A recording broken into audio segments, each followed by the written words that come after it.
నమస్కారం మాస్టర్స్. నమస్కారం మాస్టర్ ఈకే. ఓం గం గణపతయే నమః. జ్ఞానానందమయం దేవం నిర్మల స్ఫటికాకృతం ఆధారం సర్వవిద్యానాం హయగ్రీవముపాస్మయే. భగవద్భక్తులందరికీ నా సుమాంజలి.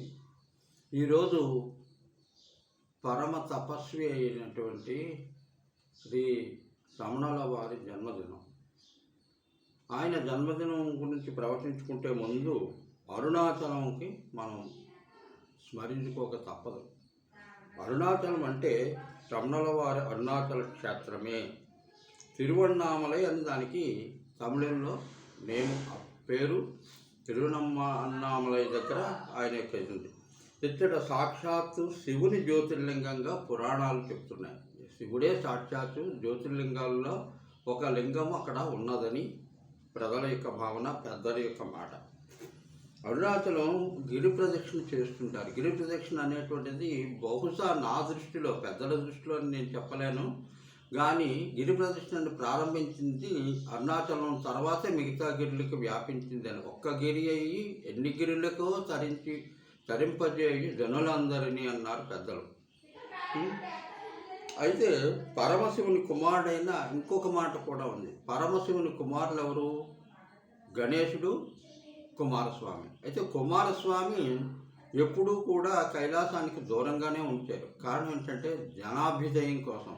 ఆయన ఇంట ఎప్పుడు నిలవనివ్వలేదు. పార్వతీదేవి కూడా.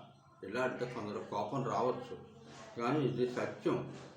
ఆ పరమశివుని యొక్క ఆజ్ఞ మేరకు కుమారస్వామి ఏంటి భూలోకంలో రమణులై జన్మించారని ఒక మాట ఉంది. అది సత్యమే, అందులో అట్టి సందేహం లేదు. అట్టి వారి యొక్క అంశ లేకుండా ఇది ఇలా అంతటి మహత్తు కాదు. ఆయన చెప్పినటువంటి తత్వము, ఆ తత్వాన్ని అర్థం చేసుకునే వాళ్ళకి ఇహపర సాధన అనేటువంటి మాట తెలియాలి. అది తెలియదు. ఎంతసేపు ఇహం ఈ లోపల మాకు ఎవడేటి ఇచ్చాడు, ఎవడేటి పొందాడు ఇంతగా తప్ప మన బుర్రలు ఎదగవు. ఎదిగినాడే ఒదగవలసి వస్తుంది.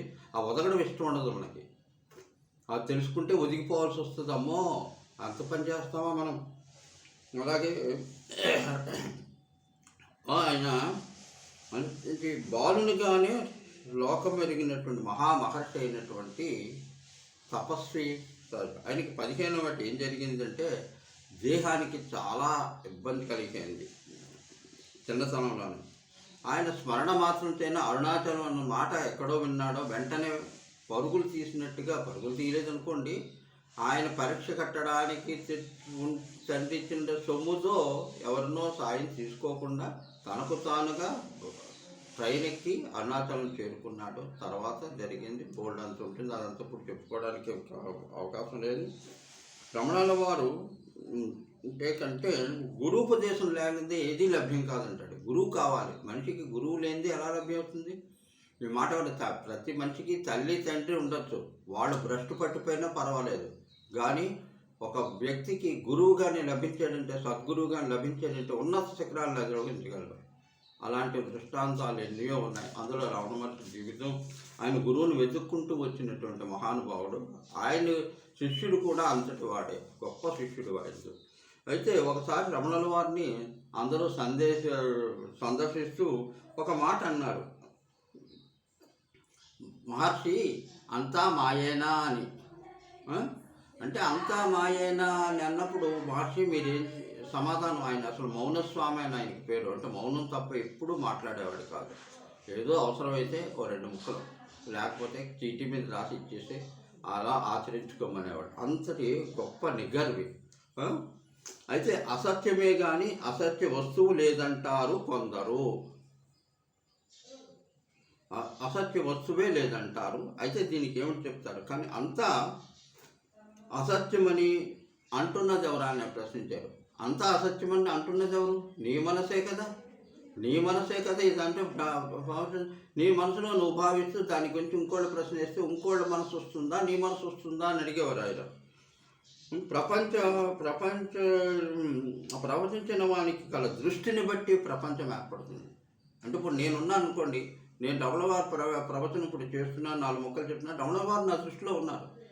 రేపు పొద్దున బుద్ధుడి గురించి చెప్పాను అనుకోండి, బుద్ధుడు వారు నా దృష్టిలో ఉంటారు. ఇలాగా ప్రవచించిన వాటి అంటే చెప్పేవాడి మనసును బట్టి వాడి యొక్క దృష్టి నిలిచియుండు. అంటే నేను చెప్పేటటువంటి ప్రతి వాక్యం కూడా నా మనసులోంచి పలుకుతుంది తప్ప అన్య మనసు నుంచి పలకదు.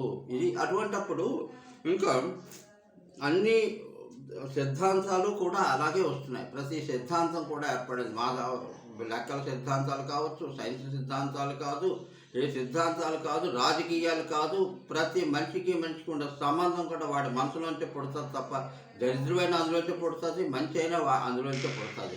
ఈ దరిద్రానికి మంచికి తేడా వ్యత్యాసం తెలుసుకున్నాడే మనిషి జీవితం తరిస్తుంది. అలా తెలుసుకోం కదా. మనకంతా ఫ్యాసినేషన్, మాయ మాయ మాయ. ఆ మాయ గురించి ఏం చెప్తున్నారు? ఆ మనసులోనేగా అన్నీ అన్నారు. అన్నీ నువ్వు అన్నది ఉన్నది నీ మనసే. లేదు, అది ఉన్నది అని చెప్తున్నది నీ మనసే, లేదని చెప్తుంది మనసే. ఈ సినిమా బాగుంది అంటాము, బాగున్నది వాడు మళ్ళీ ఇంకో ఇద్దరు అనగానే వాళ్ళ దగ్గర మాట్లాడుతారు, అవునండి ఈ సీన్ బాగోలేదండి అని అంటామా మనమా? అనేటప్పుడు మరి అదే మనసు అంటుందా, వేరే కొత్త మనసు ఏమైనా వచ్చింది అందులోకి? అంటే నీ మనసే నీలోనే మార్పులు చెందుతూ ఇన్ని రకాలైన నాటకం ఆడించేటప్పుడు అది మాయ కాదు, నువ్వు తెలుసుకో. అది నేను చెప్పాల్సిన అవసరం లేదు. ఎవరికి వాడే తెలుసుకోవాలి తప్ప ఈ ప్రపంచంలో ఇంకోటి చెప్తే ఎవ్వడు వినడు వినడు వినడు. అది ఓం నమో భగవతే రమణాయ. అది ఆయన ఎక్కడ పుట్టాడు, ఆయన తాలూకా తల్లిదండ్రులు ఎవరు, ఆయనకి అక్క చెల్లెళ్ళు ఎవరు, వాళ్ళకి ఎప్పుడు పెళ్ళిళ్ళు అయ్యి, ఈ దిక్కుమాలుగోలంతా మనకు వద్దండి. రమణ వారు ఏం చెప్పారు, తత్వాలేఖలు వచ్చి నేను కూడా ప్రవచనాల్లోని ఒక్కొక్క తత్వాన్ని వివరించదలుచుకున్నాను. కానీ ఒక్క గేయం మాత్రం వినిపించదలుచుకున్నాను ఈ దీంట్లో. ఏమని పిలిచెదవో, ఏమని పిలిచెదనో స్వామి, అర్థము నిరర్ధకమయ్యనేడు, అర్థము నిరర్ధకమయ్యనేడు. స్వామి సామి సామి సామి అనుచు గోలెత్తుచుండే గోల ఎల్ల ప్రపంచ వ్యాప్తి చెందే. తాతయనెదనినే అనెదననే నిన్ను తాతలకు తాతవు నీవు, తండ్రి అనెదనా తండ్రి కానివాడు తాత ఎటులయగు, పుత్రుడు అని ఎనుట తప్పు తప్పని పెంచవచ్చు. ఆత్మవై పుత్ర నామాసి అని ఘోషించుచుండె వేదము. ఏమని ఏమని ఏమని అనగలనో, ధర్మమూర్తి నీవే నీవే ధర్మము, ధర్మము సత్యము సుందరమైన అన్నియు బహువిధ కర్మ కర్మంబులాయనే. నీ వీక్షణలో సర్వము ఐక్యంబగు, తల తోకలు కలుగవు, తోవలు తొలగు, త్రోవలన్నీయు తొలగు.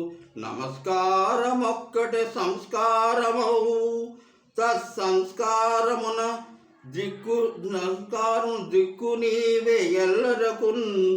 దివిన్ భువిన్ త్రైలోక్య సంసార బంధమునన్. ఓం నమో భగవతే రమణాయ. అందరికీ నమస్కారం. లోకా సమస్త సుఖినో భవంతు. ఓం శాంతి శాంతి శాంతి.